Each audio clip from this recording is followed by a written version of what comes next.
श्री हरि 18वां अध्याय।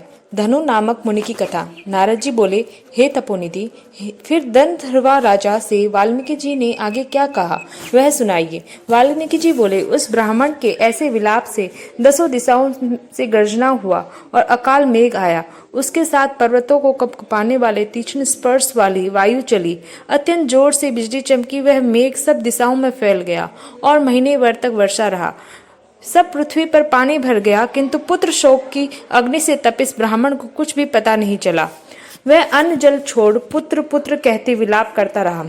उन दिनों श्री कृष्ण भगवान का प्रिय पुरुषोत्तम मास था। अनजाने पुरुषोत्तम की सेवा हुई।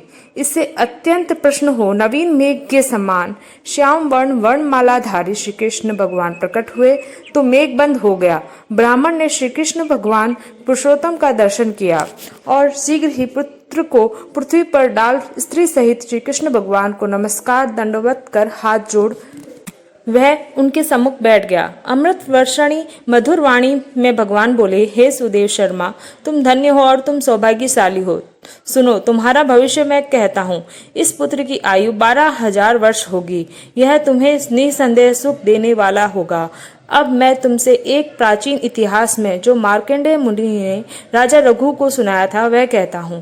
पहले धनु नामक के मुनीश्वर लोगों को पुत्र रूप मनोव्यथा से जलते हुए देख महादुखित हुए।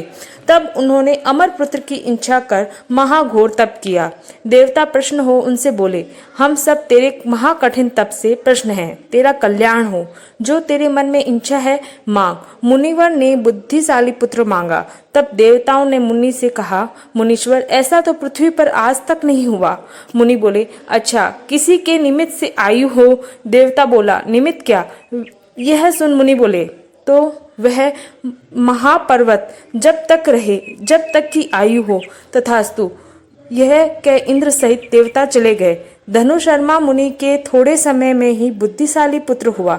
जब 16वां वर्ष हुआ तो मुनीश्वर ने उससे कहा, हे वत्स, तुम कभी मुनियों का आदर न करना।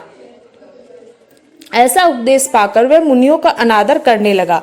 एक समय एक अत्यंत क्रोधित महर्षि शालिग्राम का पूजन कर रहे थे।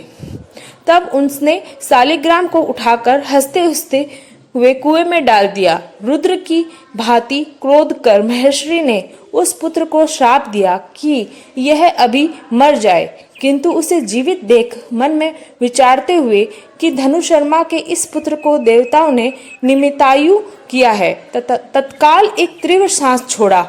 उस श्वास से सहस्त्रों भैंसे उत्पन्न हुए। उन्होंने उस पर्वत की टक्कर मार मार के खंडन कर दिए और मुनि का पुत्र मर गया। धनु शर्मा ब्राह्मण ने बार बार अनेक प्रकार से विलाप कर मृत पुत्र को उठाया और पुत्र दुख से अत्यंत पीड़ित हो चिता बना अग्नि में प्रवेश किया।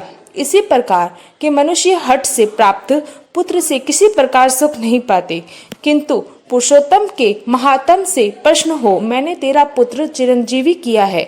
सदा पुत्र सहित गृहस्थाश्रम को भोग। अगले जन्म में तू चक्रवर्ती राजा होगा। हाथी घोड़े फौज सहित दृढ़ धनवा नाम से विख्यात होगा। तुम्हारी अर्धांगिनी गौतमी रानी होगी।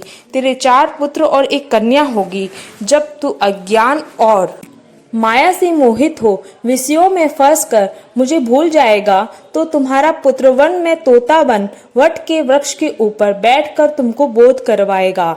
यह बारंबार वैराग्य उत्पन्न करने वाला पद पढ़ेगा।